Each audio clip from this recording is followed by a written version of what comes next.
TB is still the leading cause of death in South Africa, and joining me in studio today is Deline from TB Proof. Welcome, Deline. Thank you. Thank you so much. So tell me more about the organization and what you do. So TB Proof was founded in 2012 by a group of healthcare workers and medical students that were either directly or indirectly affected by occupational tuberculosis. So as you might know, in South Africa we've got a very high incidence rate of TB. About 1 in 100 people will get ill from TB every year. If you're a healthcare worker, you're at a 3 times higher risk than the general population. That's 3 in every 100 healthcare workers that will get ill with TB every year. And when you're a healthcare worker, you've got a almost 6 times higher risk than the general population for getting drug-resistant tuberculosis.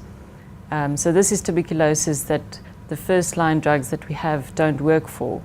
So we realized that this was an alarming problem, and our healthcare workers were not actually just getting ill with tuberculosis, but they got drug-resistant tuberculosis, and some of them die.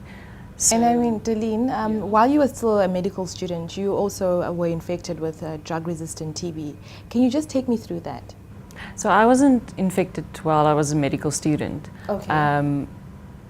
I got ill with drug-resistant TB the 4th year, at the end of the 4th year while practicing as a doctor. So I was already completed my studies and my internship and community service, and then after that year working in public service, I got ill. I wasn't that ill, I just had a dry cough, but I never had screening because healthcare workers don't get screened. So because the dry cough didn't want to go away, I went for an X-ray. And then on the X-ray, it showed a large cavity in my one lung. And then on Christmas Eve that year, actually, nice Christmas present, I heard that it was just not normal tuberculosis, but drug-resistant tuberculosis. So then started a very hard and long road. I had to start taking 7 different drugs. They were very toxic treatment with lots of side effects. And it opened my eyes to the struggles of patients and also the risk to healthcare workers. As I was a medical student, I knew of another student that died from MDR TB. And that is also why we started this organization, because we realized medical students are also at a very high risk of contracting this disease. And why do you think our country is actually still battling to combat or to find preventative measures for TB? There's a lot of reasons. The one reason I think why we have this high incidence rate is because we have a high rate of HIV. As you know, HIV affects people's immune systems if they are not on treatment for HIV to give them stronger immune systems. So it poses them at a higher risk for developing tuberculosis. And as a result, there are more tuberculosis patients in our country, more patients spreading the disease, and then more normal people without HIV also getting tuberculosis, as it is an airborne bacteria that that's being transmitted through air. Anyone can get it. And just tell me about the signs. What signs should you be looking out for before you actually decide to go get screened? So any cough for more than 2 weeks that you can't explain for any other reason. It can also just be a dry cough, and it could be tuberculosis. Any loss of weight, any coughing up of blood, any severe night sweats, or severe tiredness. So those are sort of the general signs for tuberculosis. But tuberculosis can affect any part of your body, from your brain, your eye, to your toes. So it can present in different ways. It can also go to your spine. It can actually make you paralyzed. So there's a lot of different medical symptoms that people have when they get tuberculosis. And just tell me about the current initiative that your organization is working on. So we realized that also a barrier for patients to either go to clinic and get diagnosed or to take treatment, complete treatment, is the stigma that's surrounding tuberculosis. And mainly the stigma is due to lack of information and false beliefs, but we wanted to address that stigma, and we also wanted to support our TB patients.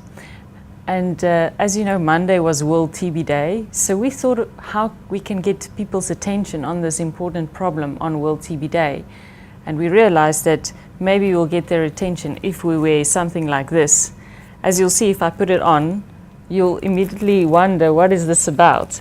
As you can see, it draws people's attention, and you might wonder, and you might have some feelings when you see a person with a mask on.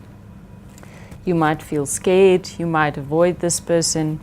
So for one day, we wanted to wear masks in solidarity with patients, because when they wear a mask, they're actually protecting us from the disease when they cough it out. And we wanted to address the stigma. We want to break down the stigma and really educate people and say there's nothing to be ashamed of if you get tuberculosis. It's a bacteria, it's infection, and it's treatable and curable. So you can get treated and you can be completely cured and live a normal life again. So we really need to support our TB patients, and we had this campaign, and we invited people to wear masks and to take a selfie, a picture of themselves with a mask on, maybe with a great background, and post it on the web. So we've got a website called Unmask Stigma, where people can go. It's www.unmaskstigma.org, and they can actually just post their pictures on there. So anyone can just take a selfie with a mask and just put it up. And put it up, and then we choose the most original ones and we put it on a Facebook page. And it's been very successful. People have been very excited about it, and we hope that in that way we'll raise awareness about the problem, and we'll make TB patients feel a bit cool, you know, and actually feel proud if they take their treatment and survive it. I think it's something to be proud of. It's like surviving cancer. If you survive TB, you survive a life-threatening disease, you should be proud of that. And as you know, we've got wonderful champions like Nelson Mandela and Desmond Tutu that are TB survivors. So it's really nothing to be ashamed of. It's something to be proud of.